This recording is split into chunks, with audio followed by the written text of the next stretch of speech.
Reels वाली बहू। प्रज्ञा को रील्स बनाने का बड़ा ही क्रेज है और वो दिन भर रील्स बनाती रहती है, खाते पीते घूमते फिरते घर में कॉलेज में। रील्स बनाने के कारण प्रज्ञा पूरे कॉलेज में हाईलाइटेड है। जहाँ उसके रील्स सभी को पसंद आते हैं, वहीं मनीषा चिंता में डूबी रहती है। एक रोज जब खाते हुए प्रज्ञा रील्स बना रही होती है, तब मनीषा कहती है, एक मिनट भी चैन नहीं है इस लड़की को। ये नहीं कि खाना तो आराम से खा ले, लेकिन नहीं, अरे थोड़ी देर रील्स नहीं बनाओगी तो आसमान नहीं टूट पड़ेगा। अरे मम्मी, इसी को तो कहते हैं डिटर्मिनेशन। तुम नहीं समझोगी ये सब। भगवान, इस लड़की को सद्बुद्धि दे। जब देखो तब टेढ़ा बाका मुंह बनाती रहती है। मनीषा की बात का प्रज्ञा पर जरा भी असर नहीं होता और वो खाते खाते रील्स बनाती रहती है। दिन बीतने लगते हैं और देखते देखते प्रज्ञा का कॉलेज भी खत्म हो जाता है। आए दिन कोई ना कोई मनीषा को प्रज्ञा की शादी करवाने का सुझाव दे जाता है। सब ठीक ही कहते हैं, प्रज्ञा की शादी कर देनी चाहिए। अपने घर के कामकाज में व्यस्त हो जाएगी तो खुद ही ये रील्स और नाच गाना बंद हो जाएगा। मनीषा और प्रेम प्रज्ञा के लिए एक अच्छा लड़का ढूंढने लगते हैं और तभी विकी का रिश्ता प्रज्ञा के लिए आता है, जिसने प्रज्ञा को उसकी रील्स देखकर पसंद कर लिया था। अगले दिन विकी अपने माता पिता के साथ प्रज्ञा के घर पहुंच जाता है और प्रज्ञा साड़ी पहने हाथों में चाय की ट्रे लिए उनके सामने आती है। जब विकी को पसंद है तो हमें भी बहू पसंद है। बहन जी, आप बारात की तैयारी कीजिए। एक बार लड़का लड़की अकेले में बात कर ले तो अच्छा रहेगा। हाँ हाँ, क्यों नहीं। मनीषा विकी को प्रज्ञा के कमरे में भेजती है, जहाँ प्रज्ञा पहले से ही रील्स बना रही होती है। तभी विकी कहता है, आ गए आपके साजन जी। हमारे साथ ये रील्स कंप्लीट करती तो और भी अच्छा रहता। अच्छा जी, अब आ ही गए हैं तो बना ही लेती हूँ आपके साथ। दोनों मिलकर रील्स बनाते हैं। जब वी मीट और तुरंत पोस्ट भी कर देते हैं। फिर विकी कहता है, जब आप साड़ी में चाय लेकर आई तब मुझे लगा कि कहीं मैं गलत घर में तो नहीं आ गया। अब सही है।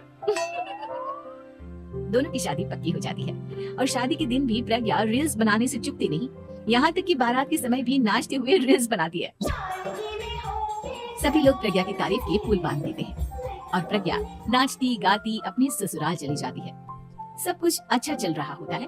प्रज्ञा यहाँ भी दिन भर हर चीज की रील्स बनाती रहती है। लेकिन कुछ दिनों के बाद जब सुनीता कहती है, बहू, ये रील्स के साथ साथ कुछ काम भी कर लिया करो। वैसे तुझे और क्या क्या बनाना आता है? मम्मी जी, वैसे तो सब कहते हैं कि मैं सब कुछ अच्छा बनाती हूँ, लेकिन मुझे लगता है कि मैं मैगी अच्छा बना लेती हूँ, हाँ, कॉफी भी अच्छा बना लेती हूँ और मुंह तो सबसे अच्छा बना लेती हूँ। हैं? अच्छा अच्छा। सुनीता अपना माथा पकड़ लेती है और कहती है, बहू, कुछ खाना बनाना भी सीख लेती। मम्मी जी, मैं लंबी प्लानिंग कर रही हूँ। जल्दी ही मैं इतनी फेमस हो जाऊंगी कि मुझे पैसे मिलने लगेंगे। हम दोनों सास बहू राज करेंगे, राज नौकर काम करेंगी और लोगों की तो लाइन लगेगी हमसे मिलने के लिए। तेरा दिमाग खराब हो गया है क्या बहू? हंसी मजाक तक ठीक है, लेकिन इस तरह घर नहीं चलते। जितना जल्दी हो इस घर के तौर तरीकों को सीख लो। प्रज्ञा मुंह घुमाकर चली जाती है और तुरंत उसी वक्त एक रील बनाती है। ये देख सुनीता का गुस्सा 7वें आसमान पर चला जाता है और विकी के घर आती ही सुनीता उसे सब कुछ बताती है। विकी भी अब प्रज्ञा की इन हरकतों से परेशान हो जाता है। तुम टेंशन मत लो मम्मा, मैं देख लूंगा। विकी कमरे में जाता है तो देखता है कि प्रज्ञा रील्स बना रही है। विकी बड़े ही प्यार से प्रज्ञा से कहता है, प्रज्ञा, इन सब के लिए मैं तुम्हें मना नहीं कर रहा हूँ, लेकिन फिर भी हर वक्त तो ये अच्छा नहीं लगता ना। समझने की कोशिश करो, मुझे भी तुम्हारा थोड़ा वक्त चाहिए। मैं जब ऑफिस से आता हूँ तो मुझे समय देने की जगह इसी में लगे रहते हो। तुम ज्यादा ही सोच रहे हो। तुम भी मेरे साथ रील्स बनाओ ना, तुम्हें भी बहुत अच्छा लगेगा। तुम्हें इज्जत से कोई बात समझ में नहीं आती क्या? दिमाग खराब हो गया है तुम्हारा इस चकाचौंध से। अगर तुमने अपना रवैया नहीं बदला तो मैं तुमसे दूर चला जाऊंगा। तुम ही रिश्ता लेकर आए थे, मुझे लड़कों की कमी नहीं थी और ना आज है। विकी दरवाजा पटक कर चला जाता है। धीरे धीरे विकी प्रज्ञा से दूर होता जाता है। एक रोज मनीषा प्रज्ञा के ससुराल उससे मिलने जाती है। तब सुनीता उससे कहती है, बहन जी, अब आई हैं तो कुछ दिन यहाँ रहकर जाइएगा। आप ही का घर है। हाँ मम्मी, बहुत दिन हो गए तुम्हारे साथ एक भी रील नहीं बनाई मैंने। प्रज्ञा तुरंत अपने फोन में रील्स ऑन कर लेती है। ये सब मुझसे नहीं होता। तेरा ये भूत अभी तक नहीं उतरा क्या? बहन जी, आप कुछ कहती नहीं क्या इसे? जब आप ही कुछ नहीं कर पाई तो मैं कर ही क्या सकती हूँ। सास तो वैसी ही बदनाम है। शाम को घर की लाइट चली जाती है और मनीषा प्रज्ञा से कहती है, मेरे घुटनों में बहुत दर्द हो रहा है, तू लाइट का कुछ इंतजाम करना बेटा। अच्छा, कैंडल जला देती हूँ मम्मा। प्रज्ञा गाते हुए कैंडल जलाती है और खिड़की के पर्दे के पास रख देती है। मनीषा, जिसे बहुत दर्द हो रहा है, वो सो जाती है और प्रज्ञा हमेशा की तरह अपनी रील्स में लग जाती है। उधर कैंडल की वजह से पर्दा आग पकड़ लेता है और मनीषा के कमरे में आग लग जाती है। बचाओ, कोई है, बचाओ। सभी भागते हैं और विकी कमरे की आग बुझाने में लग जाता है, लेकिन तब तक मनीषा आधी जल चुकी थी। मनीषा की हालत देख प्रज्ञा रोने लगती है। विकी मनीषा को तुरंत हॉस्पिटल ले जाता है और उसे एडमिट कराता है।